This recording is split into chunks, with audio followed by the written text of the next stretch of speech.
everybody, it's Andrea Mercier, aka Enlom, and welcome to my studio.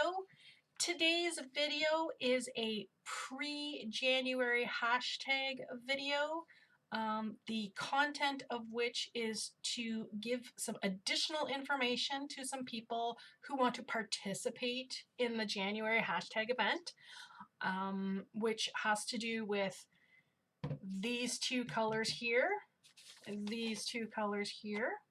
If you haven't seen my how to make Pantone colors at home video, it's right here, and you should go and watch that one first so that you understand how I got to this point. So basically what I needed to do is I needed these two Pantone colors to get ready for my January hashtag event, and I demonstrate in that video how to create the chip at home and then take the chip in Canada to Home Depot and get 2 samples in latex paint. So these are my 2 samples. This one is called Rose Quartz and this one is called Serenity, and I've just shaken them up. So these are latex paint. This is paint that is used to paint walls. So it's this particular formula is a flat paint.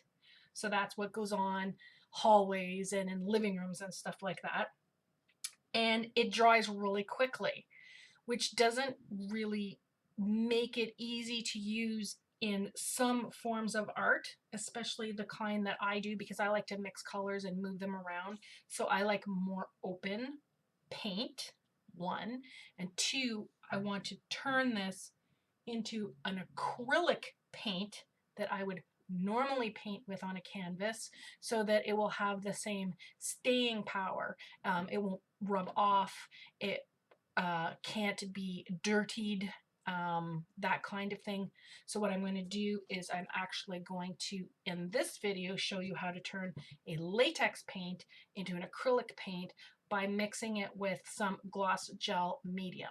I have done this before. I did it in my December hashtag event, Love Winter Art, where I made those abstract blue pieces and I put the gloss medium down and I got some really nice shiny effects.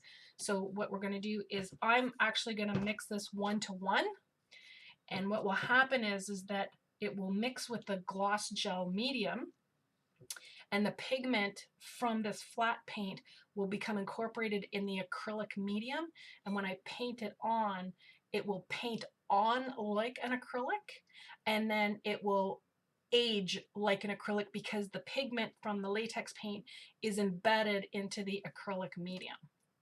I hope that that makes sense. So that's what I'm going to do in this video, because I have to get ready and do my pieces for January 20th, which is just next week, for the hashtag event, and I'm way behind. I haven't been online for about 3 weeks, and it's been insane. My husband's business's year end is December 31st, and as some of you know who are friends with me on Facebook, he just went in for surgery on Monday and he's at home recovering now, so that has been exciting. Anybody who sent me well wishes on Facebook, thank you so very much for your kind support and good wishes. Just so you know, Serge's doing really well, and we are going on Monday the 18th back to the surgeon for a checkup to make sure everything is good, and he is well on his road to recovery, and I'm just overwhelmed by the wonderful wishes and prayers that we got online from everybody. That was really sweet. All right, so again, this is gloss gel medium. This is a huge container of gloss gel medium, and let me just clean that off so we don't waste any of it. Yeah, that's pretty good. And what I'm going to do, as I said, is I'm going to mix this about 1-to-1. I really want to make sure that the color is embedded into the gloss gel medium. This dries clear, So this will also thicken it too into more of an acrylic paint instead of the liquidy that it is here. It will thicken it, it will give a body, and it will encapsulate the pigment from this into this.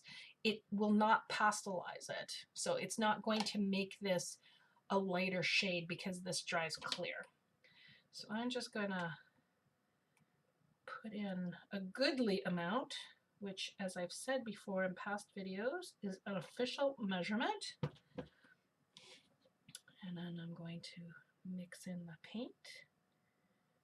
I'm going to leave a little bit spare just in case I decide to use it for something else someday, because that's a lot of paint. I wouldn't normally use that much acrylic paint in a project, let alone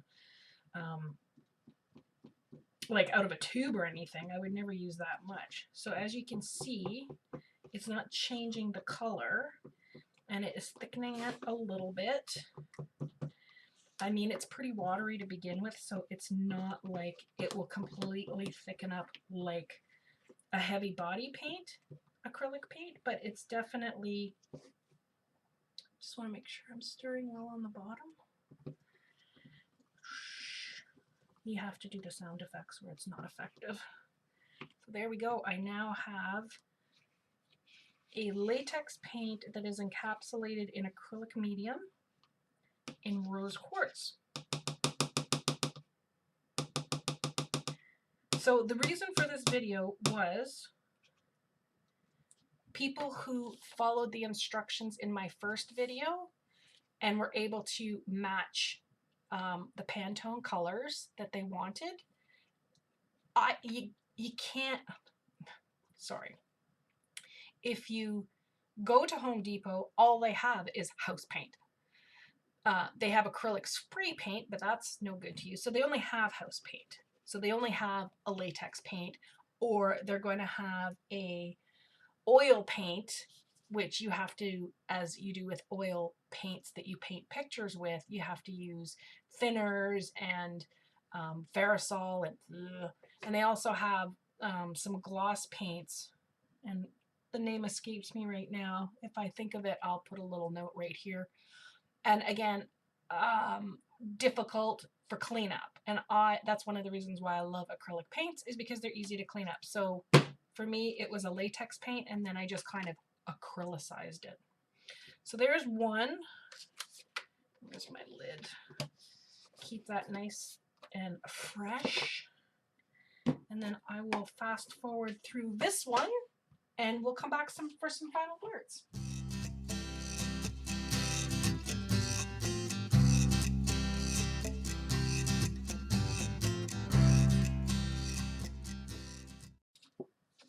And there we go. 2 containers of acrylicized latex paint. So again, one of the reasons why I wanted to do this was I wanted people to be able to pick any color they wanted. Obviously, we're going to be working with these 2 for the hashtag event, but you can pick any Pantone color from any chip, whatever you want. You can print these off at home, take this in to any Home Depot or Lowe's or whatever, get a latex paint made that you like, and then acrylicize it with an acrylic medium. You don't have to use gloss gel. If you didn't want to thicken it, you could use it with a matte medium or the gloss medium. You could add it to a molding paste if you wanted to make it nice and thick, like a heavy body paint. You could mix it in with one of the pouring mediums. You could do whatever you wanted with it. The important part is that I wanted to create a piece of canvas art, and it can be difficult to do that with house paint just because it dries so fast, and it's meant to be put on in several layers. Like, you never just roll one layer when you roll it on your wall. You put 2 or 3 coats on depending on the coverage that you need or the durability or whatever. So by acrylicizing it, I am making it a little bit more usable for fine arts on a canvas. That's it. I wanted to just show you how to do that. So if you decided that you wanted to get some house paint that matched and use it in a mixed media or a painting, or if you wanted to do any of Actually, you could do any of the arts. You could do art journaling with it. You could do whatever you want with it. This will allow you to do that and come really close to acrylic paint out of a tube. All right, so come back on January 20th and I'll have taken these 2 pots of paint and created some really special art with them. I'll talk to you later. Bye. If you like this video, please give it a thumbs up and subscribe so you can see more of the cool things that I do in my studio. I also welcome you to go and visit my links in the dibbly-doo that shows you my website, my Etsy store, and some of my Facebook and social media links. And have a wonderful day. Thank you so much for joining me on this journey.